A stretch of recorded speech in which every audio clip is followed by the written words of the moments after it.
미국이 발칵 뒤집혔습니다. 트럼프의 3,500억 달러 선불 협박에 맞서 한국과 캐나다가 손을 잡았기 때문입니다.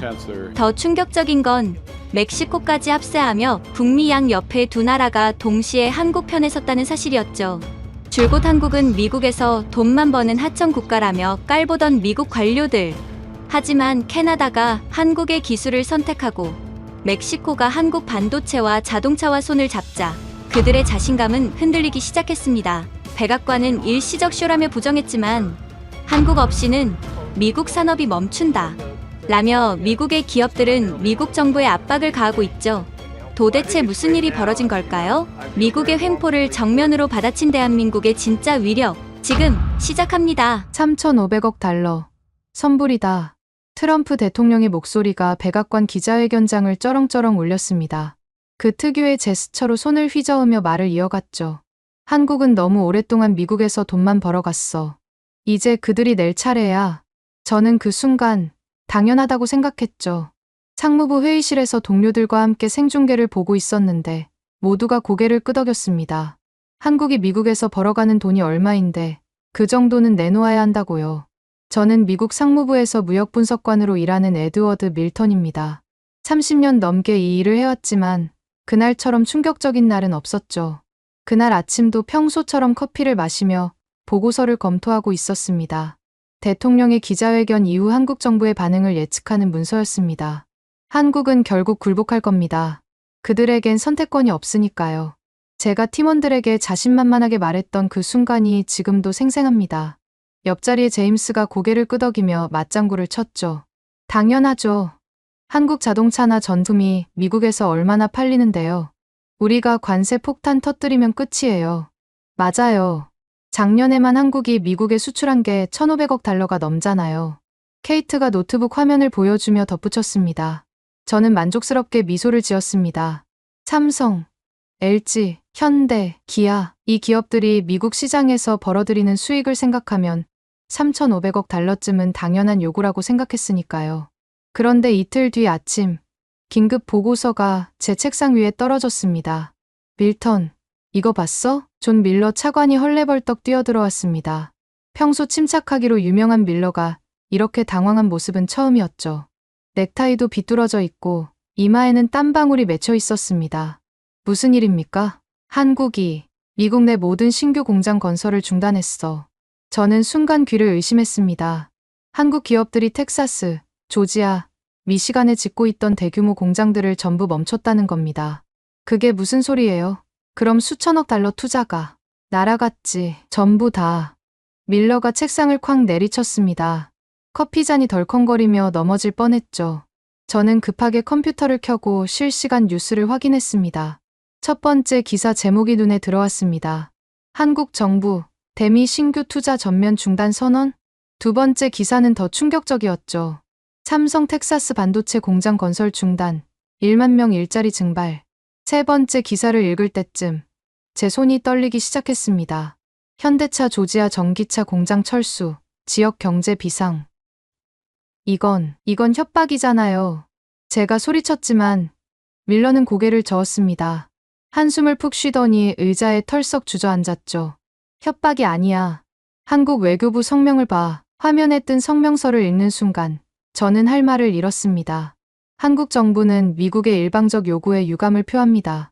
선불로 3,500억 달러를 요구하는 것은 동맹국 간 신뢰를 무너뜨리는 행위입니다. 우리는 더 이상 불공정한 거래를 받아들이지 않을 것입니다.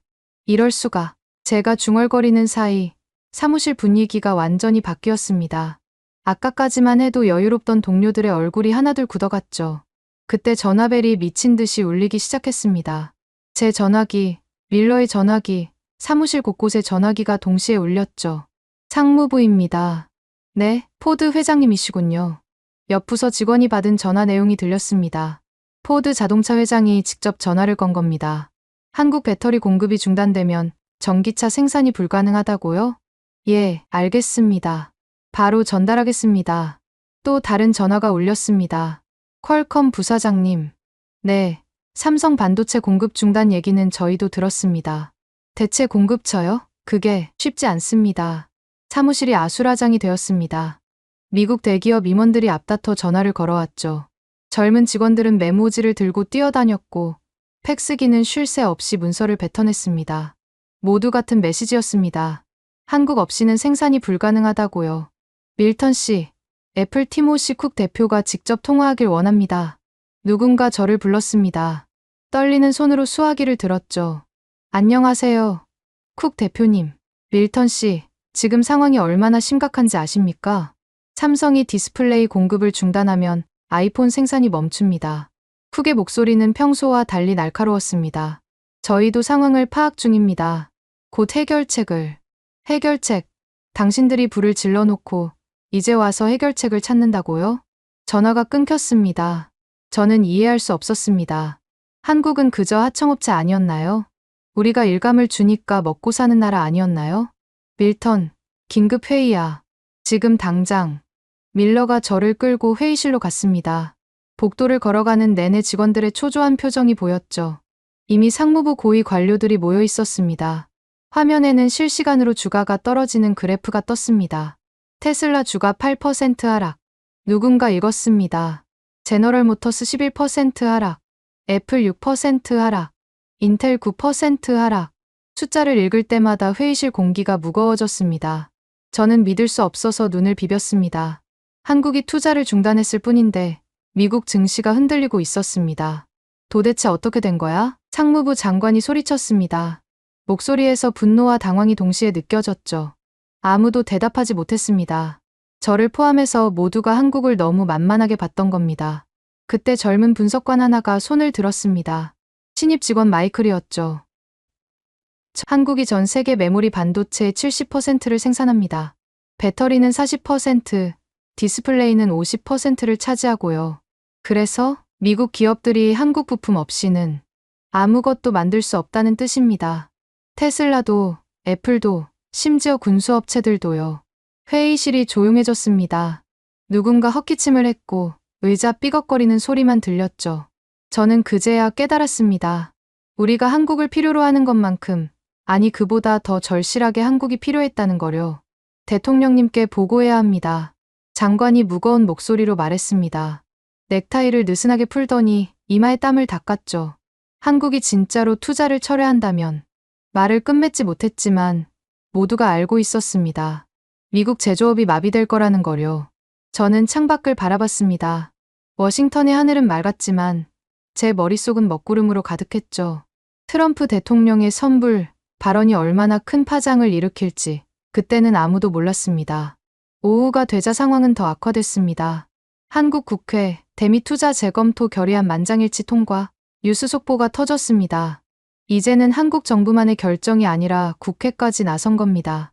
여야 구분 없이 만장일치였다는 게 더 충격적이었죠. 이건 전면전이야. 밀러가 중얼거렸습니다. 담배를 피우지 않는 밀러가 담배를 찾을 정도였죠.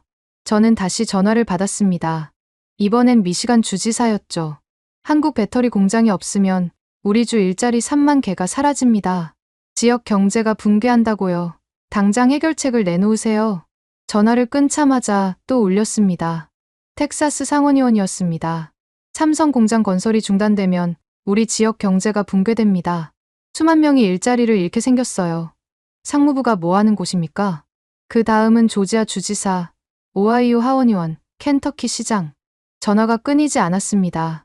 저는 대답할 말이 없었습니다. 우리가 한국을 압박하려 했는데 오히려 우리가 궁지에 몰린 겁니다. 그날 저녁 백악관에서 긴급 성명이 나왔습니다. 우리는 한국과 대화할 준비가 되어 있다. 겨우 이틀 만에 톤이 완전히 바뀐 겁니다. 하지만 한국의 대답은 차가웠죠. 선불 요구를 철회하지 않는 한 대화는 없다. 저는 집에 돌아와서도 잠을 이룰 수 없었습니다. 아내가 걱정스럽게 물었죠. 당신 괜찮아요? 안색이 안 좋네요. 한국이 우리 생각보다 훨씬 강한 나라였어. 아내는 이해하지 못한다는 표정이었습니다. 저도 며칠 전까지는 이해하지 못했으니까요. 뉴스 채널을 돌려봤지만 모든 방송이 같은 내용을 다루고 있었습니다. 한국의 투자 중단으로 미국 경제 비상, 한국 없는 미국 제조업, 가능한가? 트럼프의 도박, 실패로 끝나나? 저는 텔레비전을 껐습니다. 그리고 처음으로 의문이 들었죠. 정말 한국이 우리에게 기생하는 나라였을까요? 아니면 우리가 착각하고 있었던 걸까요? 며칠 전만 해도 저는 확신에 차 있었습니다. 한국은 미국이 던져주는 떡고물로 연명하는 나라라고요. 그런데 한국이 손을 떼자마자 미국 산업계가 비명을 지르고 있었습니다. 이게 현실이었습니다. 그리고 이건 시작에 불과했죠. 한국의 투자 중단 발표 다음 날, 저는 새벽 4시에 잠에서 깼습니다. 악몽을 꾼 건 아니었지만 가슴이 답답해서 더 이상 누워있을 수가 없었죠. 부엌으로 나가 커피를 내리면서도 손이 떨렸습니다. 하지만 출근하면서 저는 다시 마음을 다잡았습니다. 한국 하나쯤이야. 일본이 있잖아. 대만도 있고 베트남도 있어. 저는 차 안에서 혼잣말로 중얼거렸습니다. 라디오에서는 여전히 한국 투자 중단 소식이 흘러나왔지만 저는 채널을 돌렸죠. 상무부에 도착하니 밀러가 이미 와 있었습니다. 어제보다는 표정이 나아 보였죠. 밀턴, 좋은 소식이야. 밀러가 서류를 흔들며 말했습니다. 일본 대사관에서 연락이 왔어. 오늘 오후에 경제 담당 공사가 우리를 만나러 온대. 저는 안도의 한숨을 쉬었습니다. 역시 일본은 다르죠. 한국과는 달리 미국의 진정한 동맹이니까요. 맞아. 일본은 7,500억 달러 투자 요구를 받았지만 분명 받아들일 거야. 그들은 현명하니까. 저는 자신감을 되찾았습니다. 일본이 움직이면 대만도 따를 것이고 베트남도 마찬가지일 거라고 생각했죠. 오후 2시, 일본 경제 담당 공사 다나카가 회의실에 들어왔습니다. 정중하게 인사를 했지만 표정이 어두웠죠. 다나카 공사님, 오늘 좋은 소식을 가져오셨기를 바랍니다. 밀러가 먼저 말을 꺼냈습니다. 다나카는 잠시 침묵하더니 봉투에서 문서를 꺼냈습니다. 죄송합니다만 일본 정부는 미국의 7,500억 달러 투자 요구를 받아들일 수 없습니다. 저는 귀를 의심했습니다. 뭐라고요? 일본 기업들이 미국에서 벌어들이는 수익을 모두 합쳐도 그 금액에 미치지 못합니다. 게다가 선불 요구는 국제 관례에도 맞지 않습니다. 하지만 일본은 미국의 가장 중요한 동맹국 아닙니까? 제가 다급하게 물었습니다.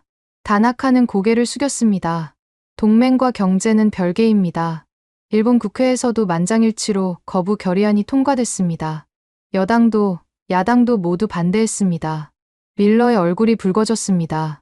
일본이 이렇게 나온다면 우리도 생각이 있습니다. 관세를 올릴 수도 있고 무역 제재를. 밀러 차관님, 다나카가 조용히 말을 끊었습니다.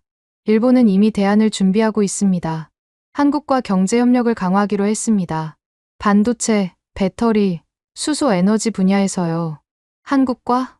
어제 도쿄에서 한일 경제장관 회담이 있었습니다. 양국은 미국의 일방적 요구에 공동 대응하기로 합의했습니다. 저는 충격을 받았습니다. 한국과 일본이 손을 잡다니요. 역사적으로 앙숙이던 두 나라가 미국 때문에 뭉친 겁니다. 다나카가 자리에서 일어났습니다. 유감입니다. 하지만 이것이 일본의 결정입니다. 다나카가 나간 뒤 회의실은 침묵에 빠졌습니다. 밀러가 먼저 입을 열었죠. 대만이 있어. 대만은 다를 거야. 저도 그 말에 희망을 걸었습니다. 하지만 1시간 뒤 대만 경제부에서 팩스가 왔습니다. 내용은 짧고 단호했죠. 대만은 반도체 산업 분할 요구를 거부합니다. TSMC는 대만의 자산이며 미국에 넘길 수 없습니다. 이건 말이 안 돼. 제가 소리쳤습니다. 대만은 중국 때문에 미국이 필요한데 왜 이런 결정을 내린 거야? 그때 젊은 분석관 마이클이 태블릿을 들고 왔습니다. 방금 대만 언론 보도입니다. 차이잉원 총통이 직접 발표했습니다. 화면에 차이잉원의 모습이 보였습니다. 대만은 미국의 동맹이지만 경제적 주권을 포기할 수는 없습니다. 우리의 반도체 기술은 수십 년의 노력으로 이룬 성과입니다. 이를 강제로 빼앗으려는 시도는 용납할 수 없습니다. 더 충격적인 건 그 다음이었습니다. 대만은 한국, 일본과 함께 아시아 반도체 동맹을 구축할 것입니다. 우리 세 나라가 협력하면 전 세계 반도체의 90%를 공급할 수 있습니다. 저는 머리가 하얘졌습니다. 한국, 일본, 대만이 연합하면 미국은 반도체를 구할 곳이 없어집니다. 베트남은 어때? 밀러가 다급하게 물었습니다. 베트남 대사관에 연락해봤습니다. 내일 답변을 준다고. 그런데 그날 저녁 충격적인 뉴스가 터졌습니다. 베트남, 미국과의 투자 협정 서명 철회. 저는 급하게 뉴스를 확인했습니다.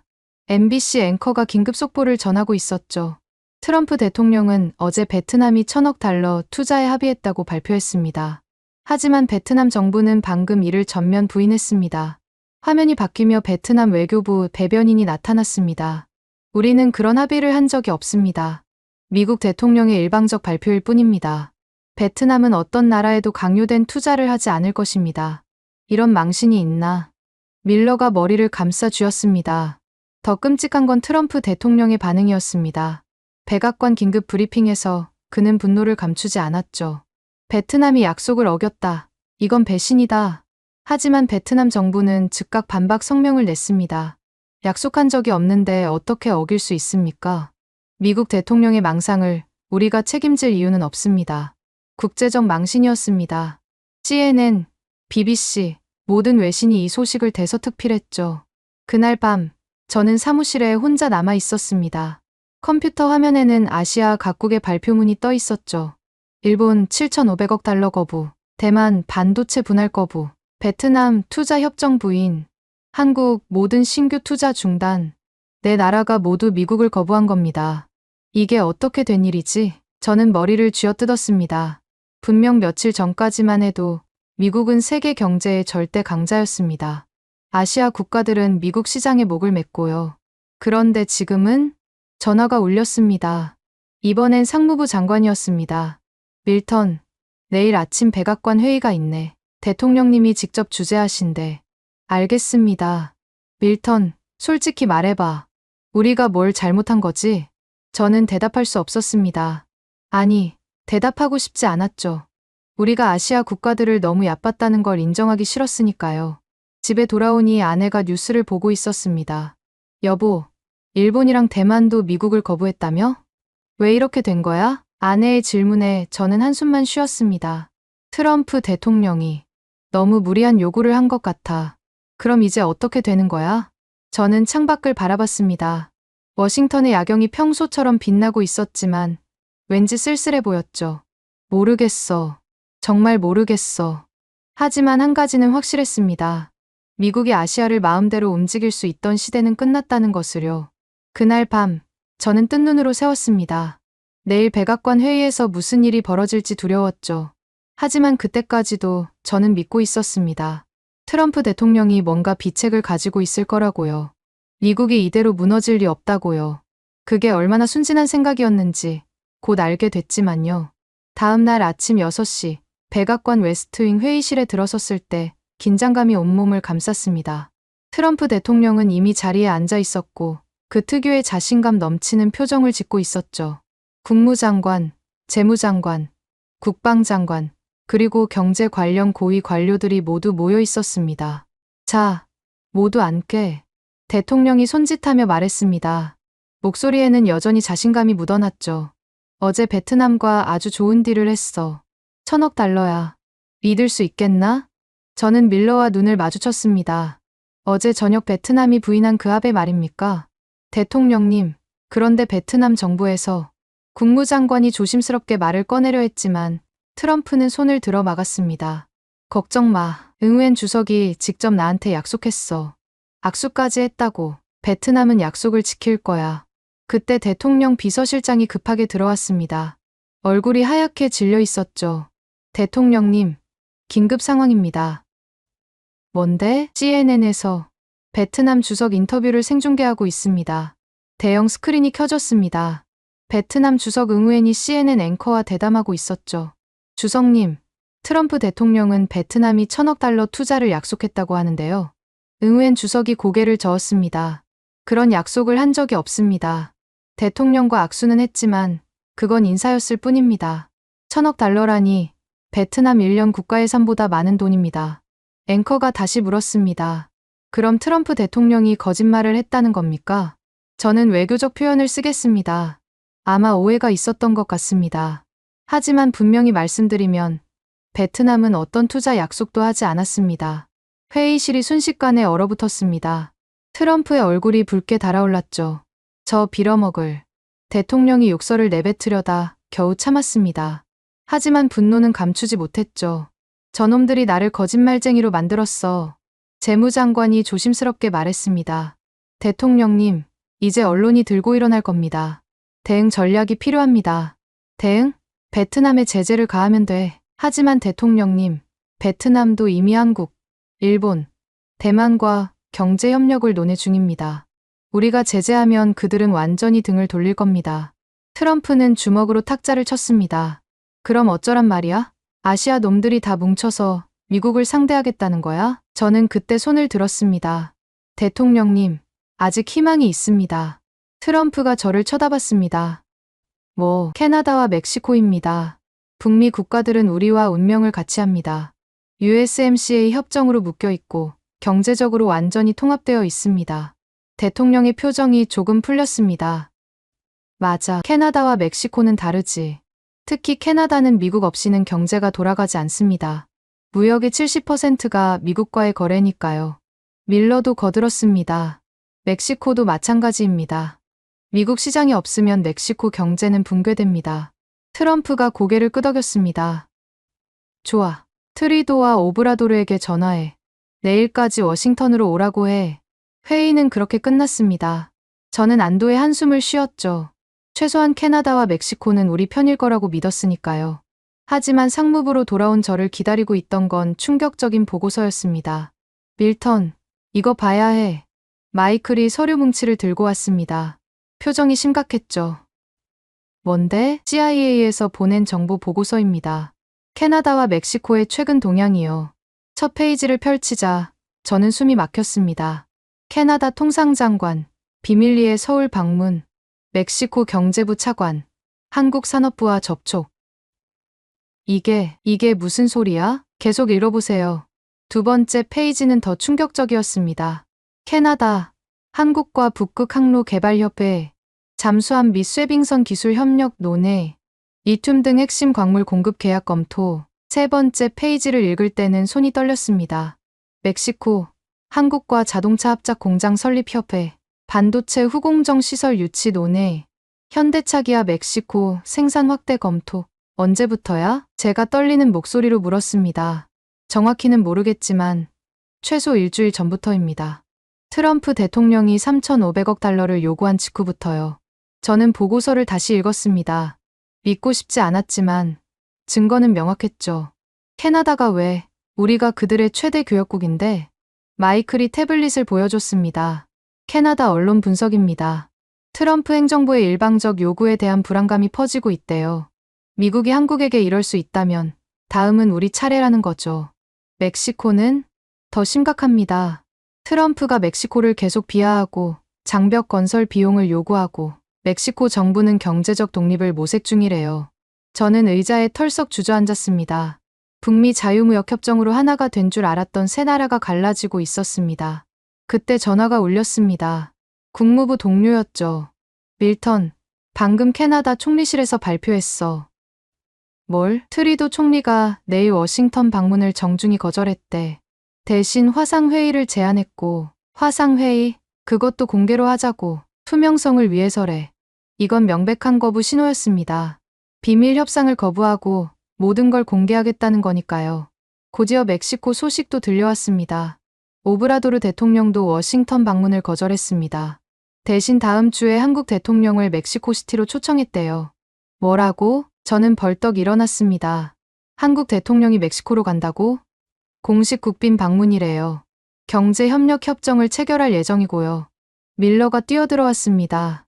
밀턴, 큰일이야. 캐나다 언론이 터뜨렸어. 또 뭐? 한국 캐나다 잠수함 계약이 거의 마무리 단계래. 캐나다가 한국산 잠수함 12척을 구매하기로 했대. 저는 현기증이 났습니다. 캐나다가 미국이 아닌 한국에서 잠수함을 산다? 그게 가능해? 우리가 동맹인데? 캐나다 국방부는 최고의 기술을 최적의 가격에 구매하는 거지라고 발표했어. 한국 잠수함이 독일 것보다 성능이 좋고 가격은 30% 싸대. 저는 머리를 감싸 쥐었습니다. 모든 게 무너지고 있었죠. 아시아가 등을 돌린 것도 충격이었지만 이제 북미마저 갈라지고 있었습니다. 그날 저녁 트럼프 대통령은 또 기자회견을 했습니다. 캐나다와 멕시코는 배은망덕한 나라들이야. 우리가 그들을 먹여 살렸는데 이제 와서 배신을 해? 하지만 이번엔 여론이 달랐습니다. 미국 언론들도 비판적이었죠. 대통령의 일방적 요구가 동맹을 깨뜨리고 있다. 미국 고립주의의 대가를 치르는 중. 트럼프 외교의 완전한 실패. 저는 집에 가는 길에 라디오를 들었습니다. 보수 성향의 토크쇼 진행자조차 트럼프를 비판하고 있었죠. 여러분, 이게 말이 됩니까? 한국, 일본, 대만, 베트남, 이제 캐나다와 멕시코까지 모든 나라가 미국을 떠나고 있습니다. 청취자 전화가 연결됐습니다. 저는 텍사스에서 공장을 운영하는데요. 한국 부품이 없으면 문을 닫아야 해요. 대통령이 우리 일자리를 망치고 있습니다. 또 다른 청취자도 분노했습니다. 미시간에서 자동차 부품 만드는데 캐나다와 멕시코가 등 돌리면 끝이에요. 트럼프는 도대체 무슨 생각인가요? 집에 도착했을 때 저는 완전히 지쳐 있었습니다. 아내가 걱정스럽게 물었죠. 오늘도 안 좋은 일이 있었어? 캐나다와 멕시코도 우리를 떠나고 있어. 정말. 그럼 미국은 혼자가 되는 거야? 저는 대답하지 못했습니다. 그 말이 너무 무서웠으니까요. 하지만 사실이었습니다. 트럼프의 욕심이 미국을 고립시키고 있었죠. 그리고 최악의 상황은 아직 시작도 안 했습니다. 월요일 아침, 저는 여전히 희망을 품고 있었습니다. 캐나다와 멕시코의 움직임이 단순한 협상용 제스처일 거라고요. 하지만 그날 오전 10시, 제 환상은 완전히 깨졌습니다. 밀턴, 지금 당장 와봐. 밀러가 거의 소리를 지르며 저를 불렀습니다. 회의실로 뛰어가니 대형 스크린에 서울의 모습이 생중계되고 있었죠. 한국산업통상자원부 청사 앞에 캐나다 국기와 태극기가 나란히 걸려 있었습니다. 그리고 정장을 입은 사람들이 악수를 하고 있었죠. 저게 누구야? 리처드 하워드, 캐나다 국방부 차관보야. 저는 화면을 뚫어지게 쳐다봤습니다. 리처드 하워드는 제가 잘 아는 사람이었죠. 오타와에서 몇 번 만난 적이 있는 전형적인 친미파 관료였습니다. 그런 하워드가 서울에서 한국 국방부 차관과 악수하며 환하게 웃고 있었습니다. 통역 켜, 누군가 소리쳤고 곧 영어 통역이 나왔습니다. 이번 협정은 캐나다 해군의 새로운 장을 열 것입니다. 하워드가 기자들 앞에서 말하고 있었습니다. 한국의 우수한 잠수함 기술은 북극 해역을 지키는 데 필수적입니다. 우리는 최고의 파트너를 찾았습니다. 한국 국방부 차관이 이어서 말했죠. 캐나다와의 협력은 한국 방산 수출의 새로운 이정표입니다. 잠수함 12척과 쇠빙선 6척, 총 200억 달러 규모의 계약을 추진 중입니다. 200억 달러? 제가 놀라서 외쳤습니다. 그게 가능해? 캐나다가 그런 돈이 어디 있어? 마이클이 태블릿을 보여줬습니다. 캐나다 국방부 성명입니다. 향후 10년간 분할 지불하고 한국이 저리 차관을 제공한대요. 한국이 캐나다에 돈을 빌려준다고? 연 2% 금리로요. 사실상 무이자나 다름없죠. 저는 이해할 수 없었습니다. 한국이 왜 그런 조건을 제시하는 거죠? 그때 화면이 바뀌었습니다. 이번엔 한국 조선소 영상이었습니다. 거대한 잠수함이 도크에 떠 있었고 그 옆에는 쇠빙선이 건조 중이었죠. 카메라가 확대하자 선체에 HMCS라는 캐나다 해군 마크가 선명하게 보였습니다. 벌써 만들고 있어? 밀러가 경악했습니다. 아니야. 이건 쇼야. 그냥 보여주기 위한 거라고. 저는 부정했지만 곧 다른 영상이 나왔습니다. 하워드가 잠수함 내부를 둘러보는 장면이었죠. 이 정도 기술력이면 러시아 잠수함도 탐지 가능합니까? 하워드가 물었고 한국 엔지니어가 대답했습니다. 리튬이온 배터리와 AIP 시스템으로 3주 이상 잠항 가능합니다. 소음 수준은 독일 잠수함보다 낮고요. 하워드의 눈이 반짝였습니다. 완벽하군요. 북극 해역 감시에 이상적입니다. 저는 TV를 끄고 싶었지만 끌 수가 없었습니다. 이게 현실이었으니까요. 그때 또 다른 속보가 터졌습니다. 멕시코시티에서도 한국과의 협상이 진행 중입니다. 화면이 멕시코로 전환됐습니다. 멕시코 경제부 건물 앞에서 루이스 로드리게스 차관이 한국 산업부 차관과 함께 서 있었죠. 멕시코와 한국의 경제협력은 새로운 차원으로 도약할 것입니다. 로드리게스가 스페인어로 말했고 통역이 이어졌습니다. 현대와 기아가 멕시코에 전기차 공장을 확대하고 삼성과 LG가 가전 생산 기지를 구축할 예정입니다. 한국 차관이 덧붙였습니다. 총 투자 규모는 300억 달러이며 10만 개의 일자리를 창출할 것입니다. 300억 달러?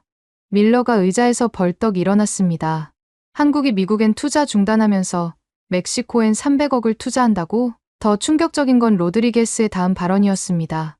이제 멕시코는 미국 시장에만 의존하지 않을 것입니다.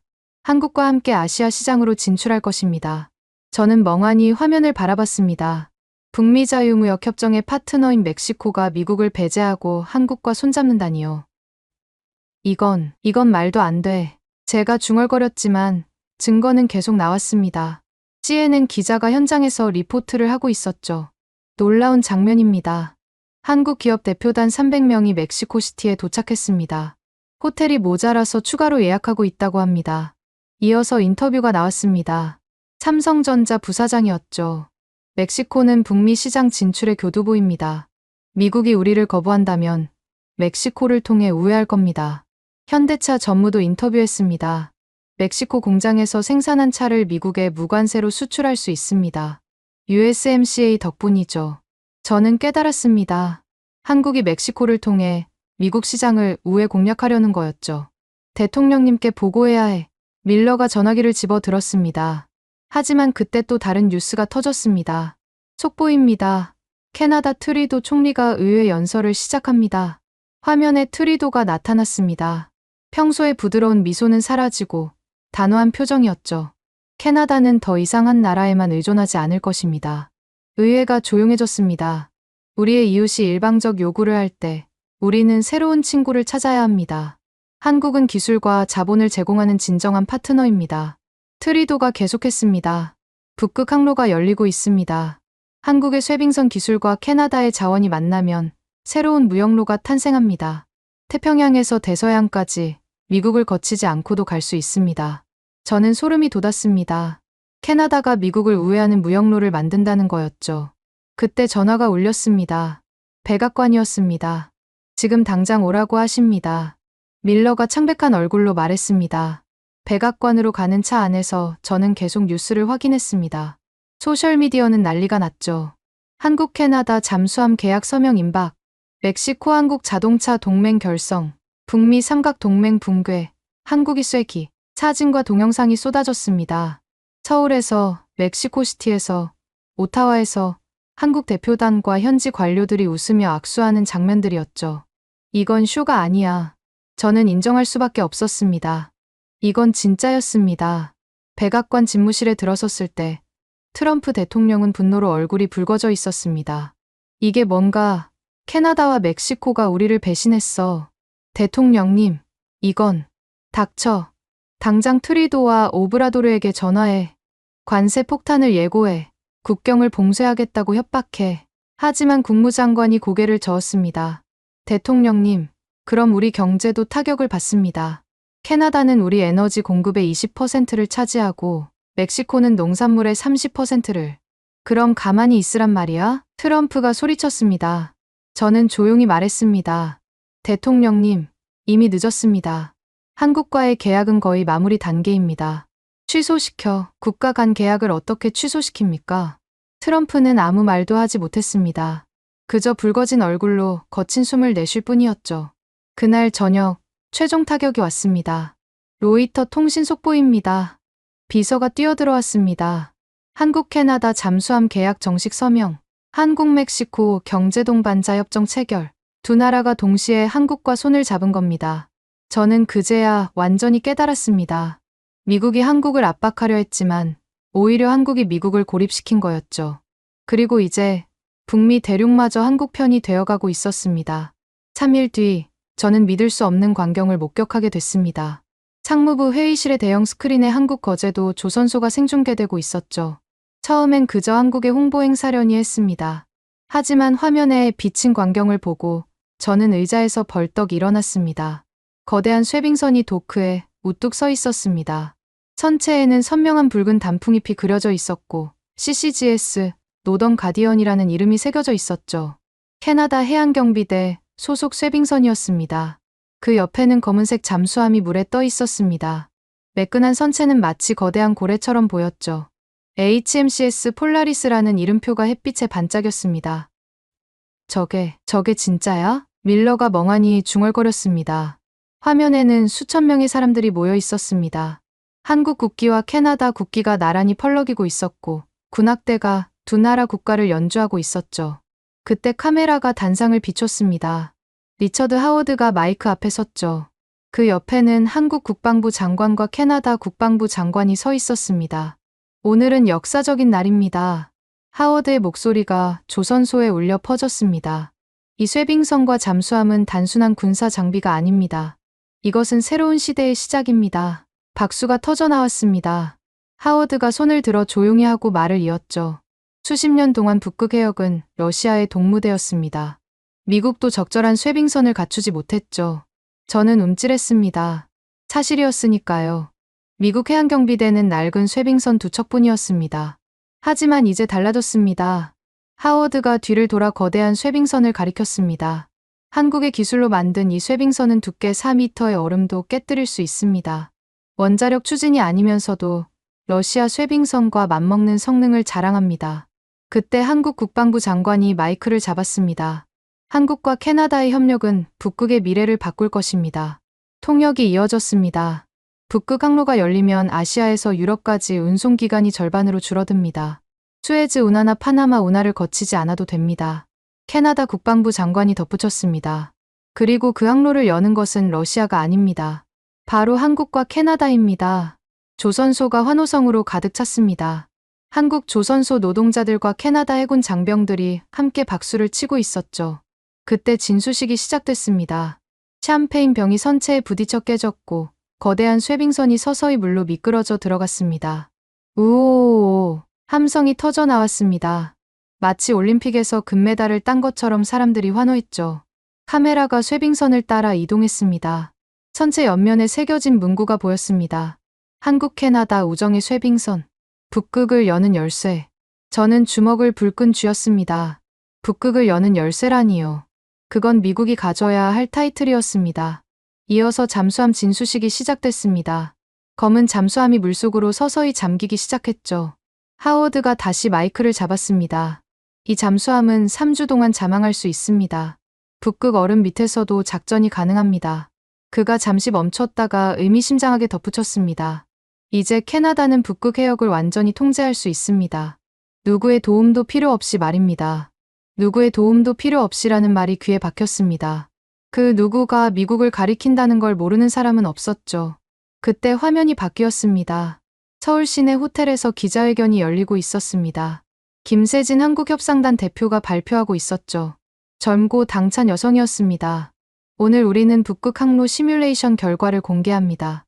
대형 스크린에 지도가 떴습니다. 북극해를 통과하는 붉은 선이 그어져 있었죠.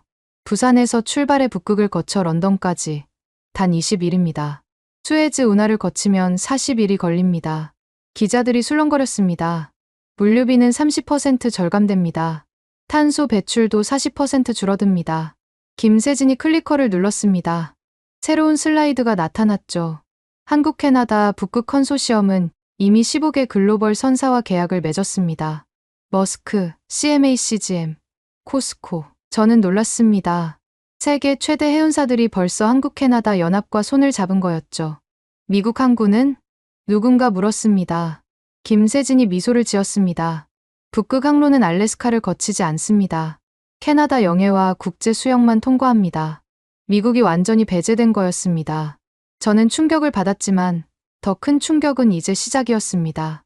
화면이 다시 조선소로 돌아왔습니다. 이번엔 한국 대통령이 연단에 섰죠. 오늘 우리는 새로운 역사를 씁니다. 목소리가 단호했습니다. 한국은 더 이상 대륙의 끝이 아닙니다. 우리는 북극을 통해 세계와 연결되는 해양 강국입니다. 그러더니 캐나다 총리 특사를 바라봤습니다. 캐나다와 함께라면 태평양과 대서양을 잇는 새로운 실크로드를 만들 수 있습니다. 박수가 터져 나왔습니다. 한국 대통령이 계속했죠. 우리를 압박하는 나라들이 있습니다. 저는 움찔했습니다. 미국을 지칭하는 게 분명했으니까요. 하지만 우리는 굴복하지 않습니다. 오히려 새로운 기회로 만들 것입니다. 조선소가 함성으로 가득 찼습니다. 그때 카메라가 관중석을 비췄습니다. 놀랍게도 일본 방위성 관계자들이 보였습니다. 대만 해군 대표단도 있었고 베트남 국방부 차관도 있었죠. 저들이 왜 거기 있어? 밀러가 당황해서 물었습니다. 답은 곧 나왔습니다. 리처드 하워드가 다시 마이크를 잡았으니까요. 오늘 우리는 특별한 발표를 하려 합니다. 조선소가 조용해졌습니다. 한국, 캐나다, 일본, 대만이 참여하는 환태평양 해양안보협의체를 창설합니다. 저는 숨이 막혔습니다. 환태평양 해양안보협의체라니요. 그건 사실상 미국을 배제한 새로운 동맹이었습니다. 이 협의체는 잠수함 기술을 공유하고 해양 안보를 위해 협력할 것입니다. 하워드가 목소리를 높였습니다. 태평양과 북극해의 새로운 질서를 우리가 만들 것입니다. 저는 더 이상 볼 수가 없었습니다. 회의실을 나와 복도를 걸었죠. 머릿속이 하얗게 비어버렸습니다. 창밖을 보니 워싱턴은 여전히 평화로워 보였습니다. 하지만 저는 알고 있었죠. 태평양 건너편에서 거대한 변화가 일어나고 있다는 거요. 휴대전화가 울렸습니다. 백악관이었습니다. 대통령님이 즉시 오라고 하십니다. 저는 한숨을 쉬었습니다. 트럼프 대통령에게 뭐라고 보고해야 할까요? 캐나다가 한국과 손잡고 북극을 지배하게 됐다고? 일본과 대만까지 합류해서 새로운 해양 동맹을 만들었다고? 미국이 완전히 소외됐다고? 택시를 타고 백악관으로 가면서 저는 다시 휴대전화로 생중계를 봤습니다. 진수식이 끝나고 축하 연회가 시작됐습니다. 한국과 캐나다 관계자들이 건배를 하고 있었죠. 리처드 하워드가 잔을 들고 외쳤습니다. 북극의 새 시대를 위하여, 위하여. 수백 명이 함께 외쳤습니다. 그때 김세진이 조용히 덧붙였습니다. 카메라가 그녀의 입술을 클로즈업했죠. 이제 시작일 뿐입니다. 저는 소름이 돋았습니다. 이제 시작이라니요. 그럼 앞으로 또 무슨 일이 벌어진다는 걸까요? 백악관에 도착했을 때 저는 완전히 패배감에 빠져 있었습니다. 한국을 압박하려다가 오히려 한국이 새로운 질서의 중심이 된 거였죠. 그리고 미국은 그 질서에서 완전히 배제됐습니다. 캐나다가 해양 패권을 가져간다. 저는 중얼거렸습니다. 아니, 정확히는 한국이 캐나다에게 해양 패권을 선물한 거였죠. 미국 대신에 말입니다. 백악관 회의가 끝나고 상무부로 돌아왔을 때 저는 이미 지쳐 있었습니다. 트럼프 대통령은 2시간 동안 고함만 질렀고 아무런 해결책도 내놓지 못했죠. 그저 배신자들을 응징하겠다는 말만 반복했습니다. 하지만 다음 날 아침, 더 충격적인 소식이 기다리고 있었습니다. 밀턴, 이거 봐. 마이클이 노트북을 들고 뛰어왔습니다. 멕시코시티에서 대규모 서명식이 열리고 있었죠. 멕시코 대통령궁 앞에 수백 명의 기업인들이 모여 있었습니다. 한국 재계 인사들과 멕시코 기업인들이 나란히 서 있었고 양국 국기가 휘날리고 있었죠. 오브라도르 대통령이 연단에 섰습니다. 오늘은 멕시코 경제사의 새로운 장을 여는 날입니다. 스페인어 통역이 이어졌습니다. 한국과 멕시코의 전면적 경제동맹이 시작됩니다. 이는 단순한 투자가 아닙니다. 미래를 함께 만드는 것입니다. 그때 한국 대통령이 화상으로 연결됐습니다. 대형 스크린에 나타난 한국 대통령이 말했죠. 멕시코는 한국의 북미 진출 파트너입니다. 우리는 함께 성장할 것입니다. 계약서 서명이 시작됐습니다. 1장, 2장, 3장. 계약서가 끝없이 이어졌습니다. 삼성전자와 멕시코 전자산업협회, 현대자동차와 멕시코 자동협회, LG화학과 멕시코 배터리산업단지, SK하이닉스와 과달라하라 반도체 클러스터. 저게 다 뭐야? 밀러가 옆에서 경악했습니다. 마이클이 설명했습니다. 한국 대기업들이 멕시코의 생산기지를 통째로 옮기는 겁니다. 미국이 아니라 멕시코예요. 총 투자 규모가 얼마나 돼? 500억 달러가 넘습니다. 저는 숨이 막혔습니다. 미국에 요구했던 3,500억의 7분의 1이지만 멕시코로서는 사상 최대 규모였죠. 더 놀라운 건 멕시코 기업들의 발표였습니다. 멕시코 최대 통신사 대표가 마이크를 잡았습니다. 우리는 한국에 오지 기술을 도입해 라틴 아메리카 전체로 진출할 것입니다. 멕시코 최대 건설사 회장도 나섰습니다. 한국의 스마트시티 기술로 멕시코시티를 미래 도시로 만들 것입니다. 그리고 가장 충격적인 발표가 나왔습니다. 루이스 로드리게스 경제부 차관이 지도를 펼쳤죠. 여기를 보십시오. 지도에는 멕시코 북부 국경지대가 표시돼 있었습니다. 미국과 맞닿은 티후아나, 시우다드 후아레스, 누에보라레도, 이 도시들이 한국-멕시코 합작 산업단지가 됩니다. 여기서 생산한 제품은 USMCA에 따라 미국의 무관세로 들어갑니다. 저는 깨달았습니다. 한국이 멕시코를 우회로로 삼아 미국 시장을 공략하려는 거였죠. 그럼 미국 기업들은 망합니다. 마이클이 단호하게 말했습니다. 멕시코에서 생산한 한국 제품이 무관세로 들어오면 미국 기업들은 가격 경쟁력에서 완전히 밀립니다. 그때 화면이 바뀌었습니다. 이번엔 캐나다 토론토였습니다. 캐나다 산업부 장관이 기자회견을 하고 있었죠. 캐나다, 멕시코, 한국은 새로운 북미 공급망을 구축합니다. 기자가 물었습니다. 미국은 빠진 겁니까? 장관이 어깨를 으쓱했습니다. 미국이 스스로 고립을 선택했습니다. 우리는 앞으로 나아갈 뿐입니다. 그러면서 도표를 보여줬습니다. 캐나다가 자원과 에너지를 제공하고 한국이 기술과 자본을 제공하며 멕시코가 노동력과 시장 접근성을 제공합니다. 삼각형 구조였습니다. 캐나다, 멕시코, 한국이 꼭지점이었고 미국은 어디에도 없었죠. 이 삼각협력으로 우리는 중국 의존도를 낮추고 미국의 일방적 요구에서도 자유로워집니다. 기자들이 열광적으로 질문을 쏟아냈습니다. 캐나다 장관은 자신감 넘치게 대답했죠. 10년 안에 이 삼각축이 북미 경제의 중심이 될 것입니다. 저는 회의실로 달려갔습니다. 긴급 대책회의를 소집해야 했으니까요. 미국이 고립되고 있습니다. 제가 테이블을 두드리며 말했습니다. 캐나다와 멕시코가 한국과 손잡고 우리를 배제하고 있어요. 이대로 가면 미국 제조업은 끝장납니다. 그런데 밀러는 고개를 저었습니다. 과장하지 마. 밀턴.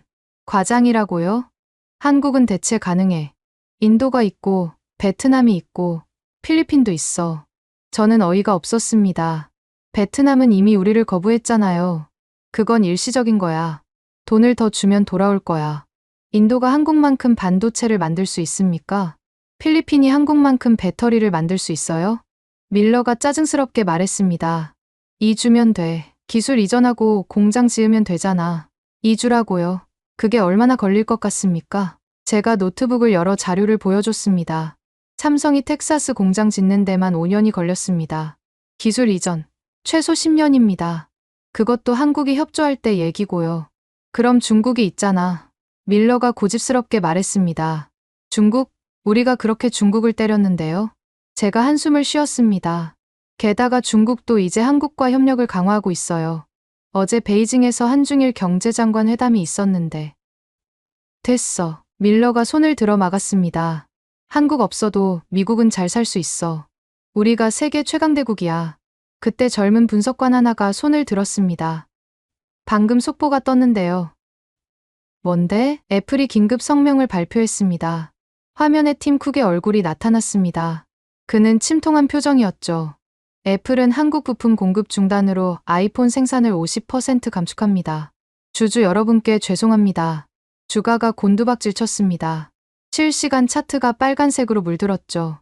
이어서 다른 기업들도 비슷한 발표를 했습니다. 테슬라, 한국 배터리 부족으로 생산 30% 감소. 포드, 전기차 생산 라인 가동 중단. GM, 멕시코 공장으로 생산 이전 검토. GM이 멕시코로? 밀러가 놀라서 물었습니다. 멕시코에는 한국 부품이 공급되니까요. 저는 밀러를 쳐다봤습니다. 아직도 한국이 대체 가능하다고 생각하십니까? 밀러는 대답하지 못했습니다. 하지만 여전히 인정하려 하지 않았죠. 일시적인 현상이야. 조만간 해결될 거야. 일시적이라고요? 제가 일어섰습니다. 캐나다는 한국과 20년 계약을 맺었습니다. 멕시코는 한국과 경제동맹을 선언했고요. 일본, 대만, 베트남까지 한국과 뭉쳤습니다. 회의실이 조용해졌습니다. 이건 일시적인 게 아닙니다. 새로운 질서가 만들어지는 겁니다. 그리고 그 질서에서 미국은 변두리로 밀려나고 있어요. 누군가 조용히 물었습니다. 그럼 어떻게 해야 합니까? 저는 창밖을 바라봤습니다. 솔직히 모르겠습니다. 이미 너무 늦은 것 같아요. 그날 저녁, 집으로 돌아가는 길에 라디오를 들었습니다. 경제 전문가가 나와서 분석하고 있었죠. 캐나다, 멕시코, 한국 삼각축이 형성되면서 북미 공급망이 완전히 재편되고 있습니다. 미국 기업들은 선택해야 합니다. 고립된 미국에 남을 것인가, 아니면 새로운 삼각축에 합류할 것인가. 진행자가 물었습니다. 미국 정부는 어떻게 대응해야 할까요? 솔직히 답이 없어 보입니다. 트럼프 행정부가 너무 큰 실수를 했죠.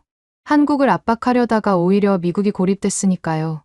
저는 라디오를 껐습니다. 더 이상 듣고 싶지 않았으니까요. 집에 도착했을 때 아내가 걱정스럽게 물었습니다.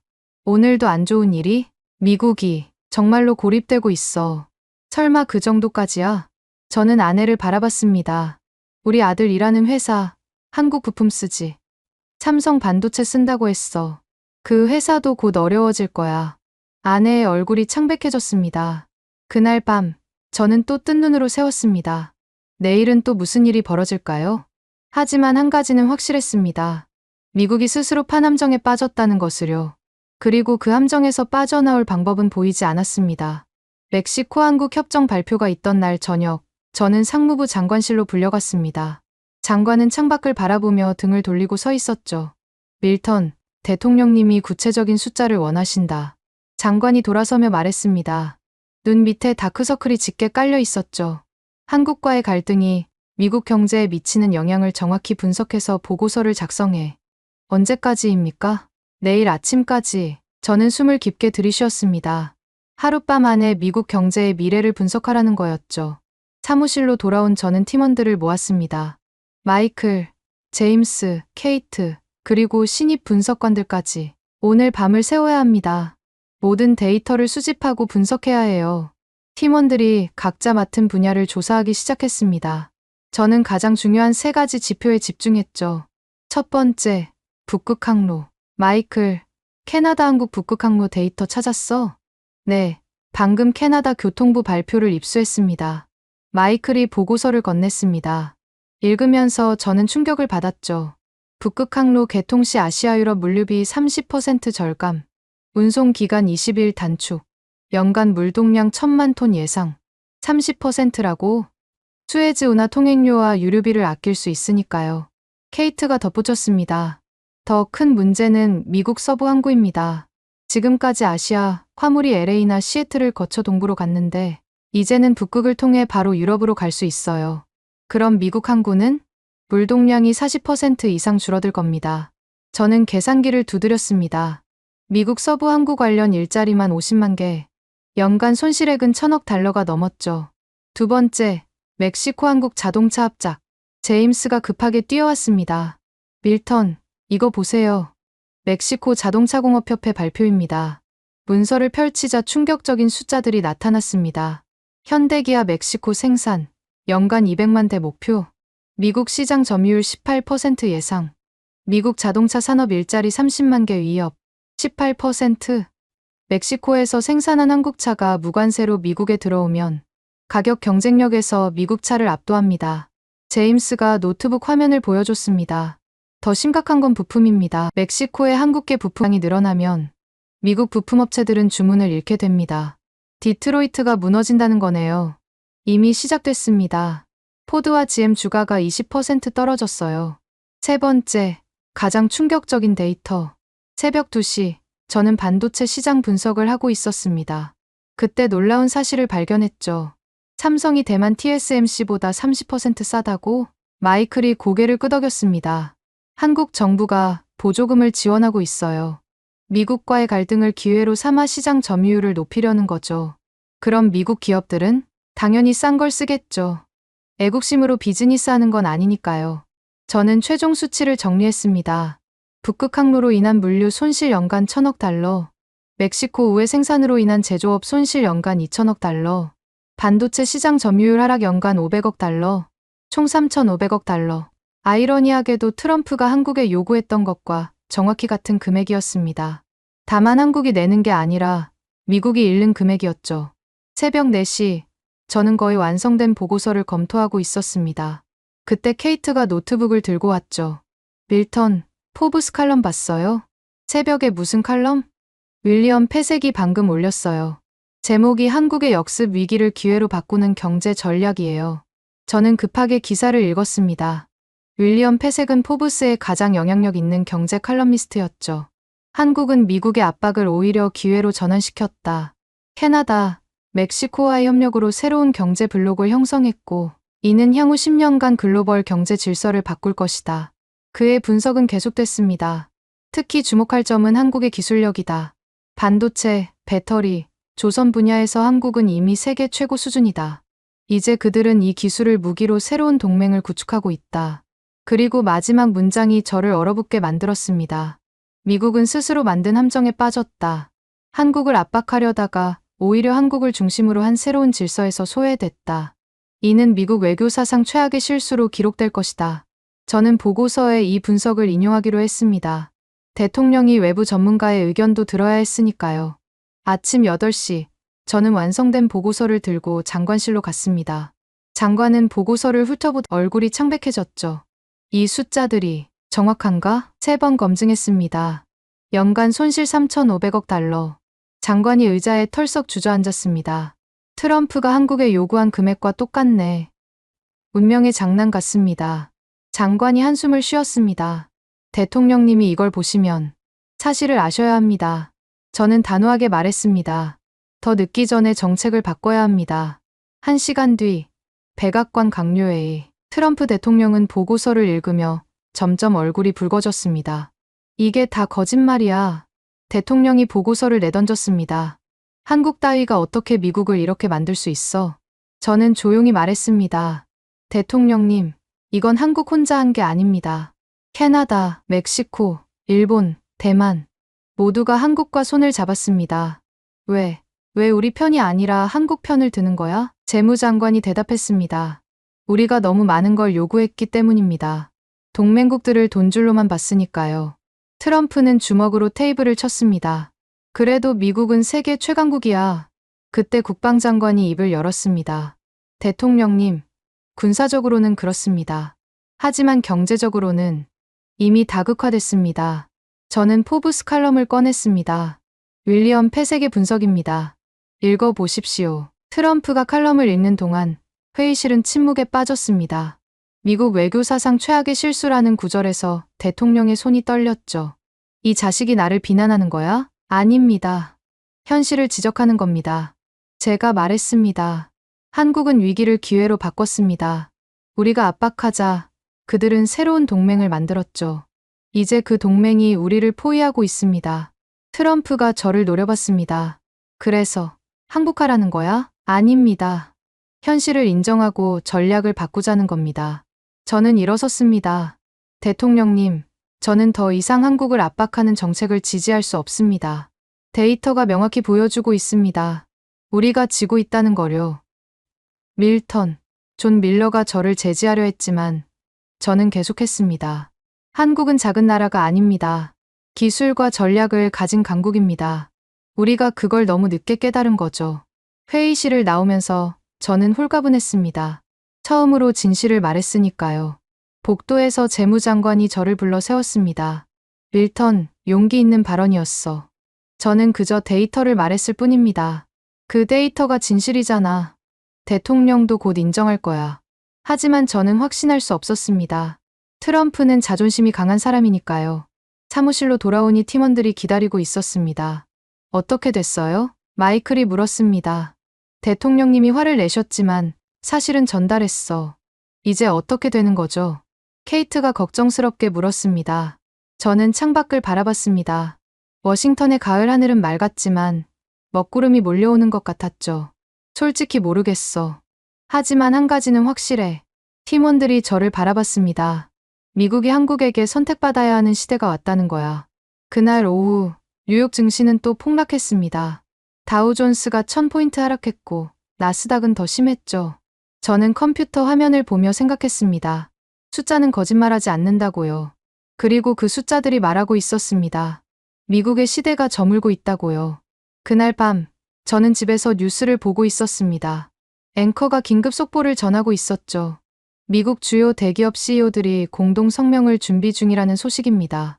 애플, 테슬라, 포드, GM, 마이크로소프트, 구글. 아내가 옆에 앉으며 물었습니다.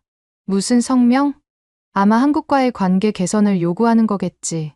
제 예상은 정확했습니다. 다음 날 아침, 워싱턴 포스트 일면에 전면 광고가 실렸죠. 미국 경제를 위한 긴급 호소. 서명한 기업은 무려 50개가 넘었습니다. 포춘 500대 기업 중 절반이었죠. 광고 내용은 단순하면서도 충격적이었습니다. 한국 없이는 생산이 불가능합니다. 한국과의 관계 정상화를 촉구합니다. 더 늦기 전에 정책을 전환해 주십시오. 저는 상무부로 출근하면서 라디오를 들었습니다. 모든 방송이 이 광고를 다루고 있었죠. 전례 없는 일입니다. 미국 대기업들이 정부 정책에 공개적으로 반기를 든 겁니다. 진행자가 흥분해서 말했습니다. 이건 사실상 경제계의 쿠데타 아닙니까? 전문가가 대답했습니다. 쿠데타라기보다는 생존을 위한 몸부림이죠. 한국 부품 없이는 정말로 공장을 돌릴 수 없으니까요. 상무부에 도착하자 난리가 나 있었습니다. 밀러가 헐레벌떡 뛰어왔죠. 밀턴, 큰일이야. 팀 쿡이 직접 백악관에 갔대. 애플 CEO가? 그뿐만이 아니야. 일론 머스크, 메리 바라, 사티아 나델라, 실리콘밸리와 디트로이트의 거물들이 다 몰려갔어. 저는 급하게 백악관 생중계를 켰습니다. 서문 앞에 검은 리무진들이 줄지어 서 있었죠. 기자가 리포트하고 있었습니다. 역사적인 순간입니다. 미국 경제를 이끄는 CEO들이 대통령을 압박하러 왔습니다. 1시간 뒤 백악관 대변인이 나와서 짧은 성명을 발표했습니다. 대통령님은 기업인들의 의견을 경청하셨습니다. 추후 발표가 있을 예정입니다. 하지만 곧 내부 소식이 새어나왔습니다. 트럼프가 격분했대. 테이블을 두드리며 소리를 질렀다고 제임스가 전해줬습니다. 그런데 CEO들이 물러서지 않았대. 팀 쿡이 한국 없이는 아이폰도 없다고 했다나. 일론 머스크는? 한국 배터리 없으면 테슬라는 끝이라고. 저는 놀랐습니다. 미국 최고 기업가들이 대통령에게 맞선 거였죠. 오후가 되자 상황이 더 극적으로 변했습니다. 월가가 움직이기 시작했습니다. 케이트가 소리쳤습니다. 골드만삭스, JP모건, 뱅크 오브 아메리카가 공동 보고서를 냈어요. 보고서 제목이 화면에 떴습니다. 한국과의 경제 전쟁, 미국의 자살 행위. 내용은 더 직설적이었습니다. 현 정책이 지속되면 미국 GDP 10% 하락 예상, 취업률 2배 증가 우려, 달러 가치 20% 하락 가능성. 월스트리트 저널이 특별판을 냈습니다. 일면 헤드라인이 충격적이었죠. 미국 경제, 한국의 무릎 꿇다. 저는 그 제목을 보며 씁쓸하게 웃었습니다. 불과 한 달 전만 해도 상상도 못했던 일이었으니까요. 그때 전화가 울렸습니다. 백악관이었습니다. 밀턴 씨, 지금 오실 수 있습니까? 무슨 일입니까? 대통령님이 찾으십니다. 혼자 오세요. 저는 긴장하며 백악관으로 갔습니다. 집무실에 들어서니 트럼프 대통령이 창밖을 보고 서 있었죠. 안께 대통령의 목소리는 지쳐 있었습니다. 평소에 자신감은 온데간데 없었죠. 밀턴, 자네가 맞았어. 대통령이 돌아서며 말했습니다. 한국을. 우리가 너무 얕봤어. 저는 조용히 기다렸습니다. CEO들이 뭐라고 했는지 아나? 아닙니다. 한국과 화해하지 않으면 공장을 해외로 옮기겠대. 멕시코나 캐나다로. 트럼프가 한숨을 쉬었습니다. 미국 기업들이 미국을 떠나겠다는 거야. 대통령님, 어떻게 해야 하나? 정직하게 말해줘. 저는 심호흡을 했습니다. 한국에 사과하고 관계를 정상화해야 합니다. 사과? 트럼프의 눈이 번뜩였지만 이내 고개를 떨구었습니다. 자존심이 상하지만 다른 방법이 없군. 저는 용기를 내어 말했습니다.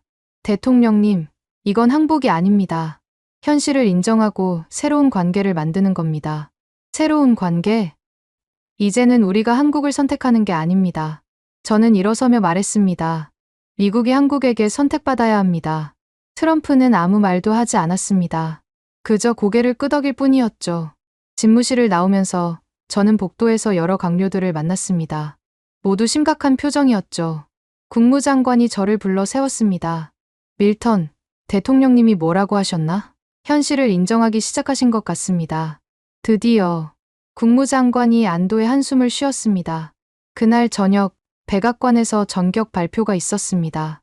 미국은 한국과의 관계 정상화를 위해 대화를 시작할 준비가 되어 있습니다. 선불 요구는 철회합니다. 짧은 성명이었지만 의미는 컸습니다. 미국이 물러선 거였죠. 하지만 한국의 반응은 신중했습니다. 미국의 입장 변화를 주목하고 있습니다. 구체적인 행동을 지켜본 후 대응하겠습니다. 한국은 이제 갑이 된 거였습니다. 다음 날 놀라운 일이 벌어졌습니다. 삼성이 텍사스 공장 건설 재개를 발표한 겁니다. 단, 조건이 있었죠. 미국 정부가 향후 10년간 일방적 요구를 하지 않겠다는 보장이 필요합니다. 현대도 비슷한 발표를 했습니다. 조지아 공장은 재개할 수 있지만 법적 보호 장치가 선행되어야 합니다. 미국이 조건을 다는 게 아니라 한국이 조건을 달고 있었습니다. 저는 사무실에서 이 모든 걸 지켜보며 생각했습니다. 세상이 변했다고요. 마이클이 다가와 물었습니다. 밀턴, 이제 어떻게 될까요? 미국은 적응해야겠지. 새로운 현실에. 한국이 이렇게 강한 나라였다니. 저는 창밖을 바라봤습니다. 한국은 원래 강했어. 우리가 몰랐을 뿐이지. 그때 뉴스 속보가 떴습니다. 한국 대통령, 미국과의 대화 용의 표명. 단, 상호 존중이 전제되어야. 상호 존중. 그 단어가 모든 걸 말해주고 있었습니다. 더 이상 미국이 일방적으로 요구하고 한국이 따르는 관계가 아니라는 거죠. 저는 팀원들을 바라보며 말했습니다. 여러분, 우리는 역사적 순간을 목격했습니다. 무슨 순간이요? 케이트가 물었습니다.